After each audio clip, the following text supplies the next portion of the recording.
Are you having a tough time dealing with champions right now? Barriers just seem like a headache, unstoppables just seem invincible, and overloads are just really annoying? Well, not to worry. In this video, we're going to cover the Prismatic Lucky Pants Space Cowboy build, and we'll go in detail as to what it offers.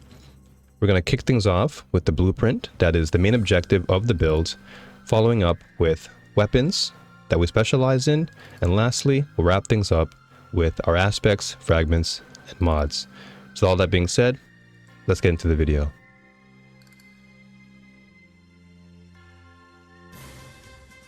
On screen, you can see that we're rocking with 2 hand cannons and a linear fusion rifle. And that's because we're really trying to play into that power fantasy of that Western film Space Cowboy. And so the star of the show, of course, is none other than Lucky Pants. And the reason why we're rocking with 2 is because we want to take full advantage of the illegally modded holster, which states that when you ready a fully loaded hand cannon that deals kinetic damage or a damage type that matches your equipped super, each hit from that hand cannon increases the damage of the next shot for a short time against a target.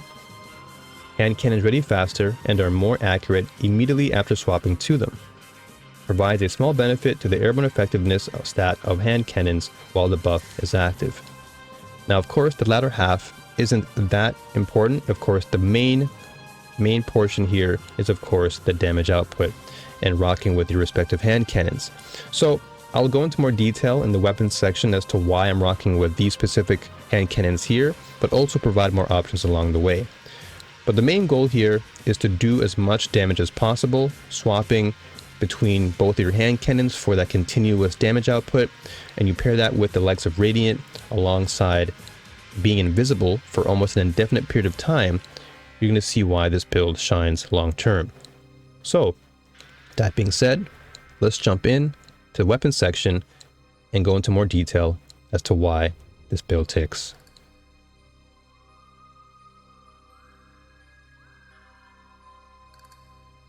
I just want to give a quick shout out and big thanks to all of you who tuned in this far into the video.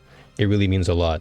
All that being said, if you want to see more Destiny 2 content like this, as well as more sci-fi content in the future, then be sure to like, comment, and subscribe, and let me know what your favorite hand cannon is in the comments section. Let's get back to it.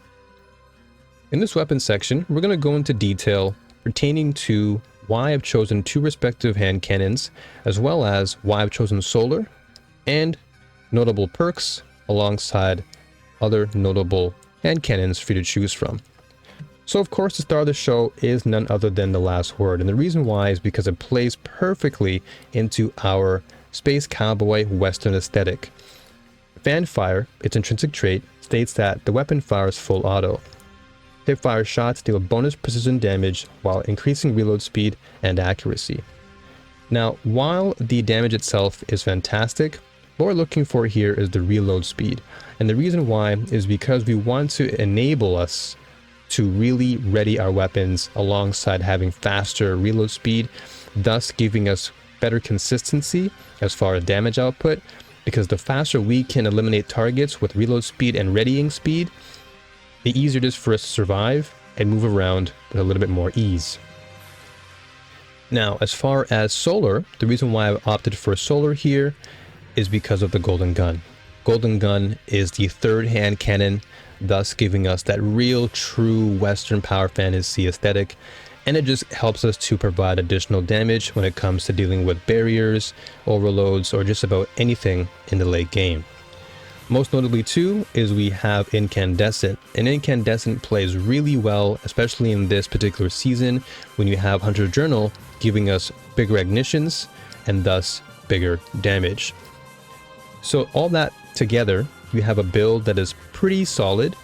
It does really good damage, and when you pair that with your respective aspects and fragments, which we'll get into very soon, you can see why it can really be consistently damaging over the long term.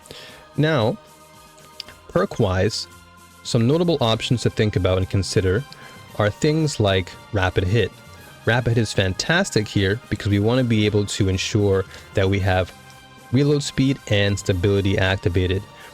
Other notable options include Rampage, Kill Clip, Discord, and 4 times the charm, alongside things like Adrenaline Junkie for more damage. There's a plethora of other perks to think about. Triple Tap is one option I can think about. Collective Action, another one too. But the point is you really want to look at perks that add more emphasis and add more utility to the readying speed, but also the reload speed and accuracy of the respective build. So that being said, we want to take a look now at the overall build and what it can provide as far as its aspects and fragments. But before that, I want to bring out some notable options as far as other weapons. So if you are a hand cannon fan, you can choose things like Ace of Spades. You can choose things like Malfeasance if you wanted a more exotic kinetic option. You have other notable legendary picks like Rose, Ostringer, Spare Rations, Warden's Law, of course, is a notable one, True Prophecy, and much, much more. So that being said, let's jump into the last and final segment. Here we are at the final section of the build, that being the Prismatic section. So we're going to kick things off with the super, then abilities, aspects, fragments, and wrap things up with our respective mods. So super wise, as I mentioned earlier in the video, Golden Gun Marksman is perfect since it plays really well into that power fantasy of the Western cowboy aesthetic, but most notably, it is a damage dealing machine. When you pair that well with the likes of Facet of Dawn, where you're constantly applying radiant to yourself, you're just going to be seeing high damage numbers all the time. Now you have things like Grapple. Grapple is kind of like your lasso, and you're going to be lassoing in, disengaging, engaging, punching targets, picking up tangles, blowing things up. It just pairs well, once again, to that power fantasy. Aspects wise, you've got Winter Shroud and Styled Executioner, both of which really pair well since you're going to be slowing targets down, thus allowing for Threaded Spike to really do its damage, do its magic, and that's going to help us to consistently apply Radiant to ourselves, pick up orbs, and thus we're going to be able to stay invisible and survive for much longer.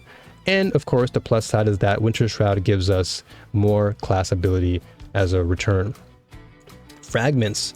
I can't talk about this build without mentioning Faceted Protection, because we're always going to be engaging no matter what content you're up against, whether it's a dungeon, whether it's a lost sector. This is going to be great for resistant incoming damage. Next up, we have Facet of Dawn, where your powered melee hits are going to give you radiant and alongside your allies. So you're always going to be constantly applying big amounts of damage, not only through your super because of radiant, but also with your respective hand cannons, because you're going to constantly have radiant activated alongside weapon surges, which we'll get into too.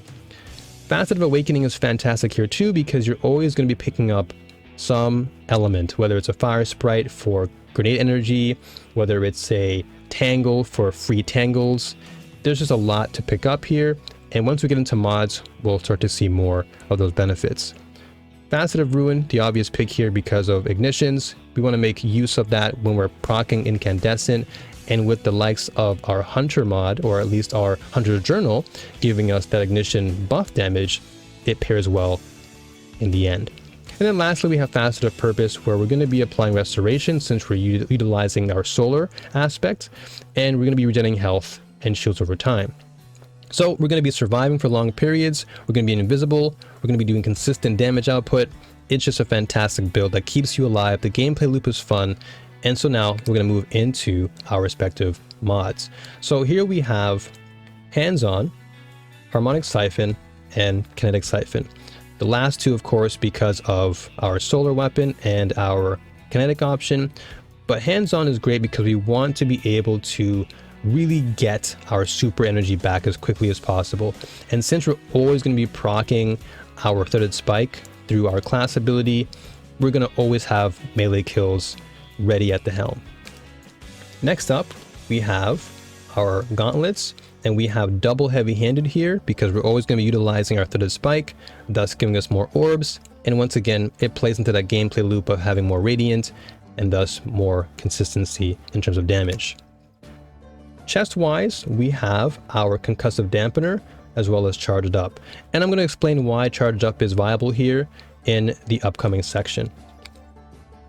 Next up, we have our Kinetic Weapon Surge, Solar Weapon Surge, and Arc Weapon Surge. Now, The last surge here is subjective. This can all be a choice. This is all for your third slot option for your weapon. In my case, I've opted for Land in the Sand because it's an arc linear fusion rifle.